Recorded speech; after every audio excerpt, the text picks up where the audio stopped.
Hi, I'm Kelly Galloup. You are in my living room. I'm going to give you a little history about me if you don't know who I am. My first two living memories are fishing.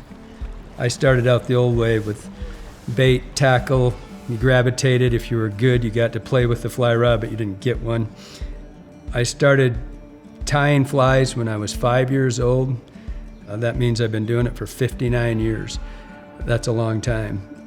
I basically started guiding, I believe my first trip I was 15.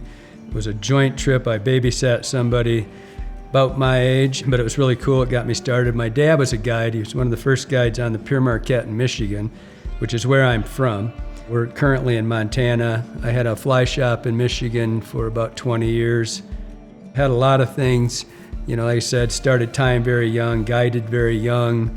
I count that one when I was 15, but not sure I got paid. And then my next year I did the same person. I got $25. I was sure I was in the big league. I started my first fly shop in 1982, I think, and have been in this business forever, basically. I had other things I did. People talk about a lot. No, I was a bodybuilder. Fly fishing saved me from that, thank God.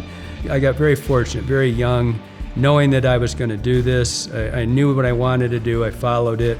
Had a long-term TV show, Fly Fish TV, did lots of videos and stuff like that. Wrote 3 books, 2 of them are on streamers, which we're going to talk about here. That's what we're here for. We're going to talk about that for the next several hours.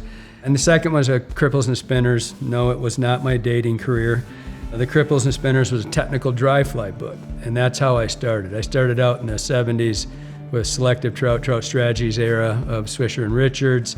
Everything was dry fly, and that's what I did other than the steelhead thing, where most of my career was steelhead guiding and trout.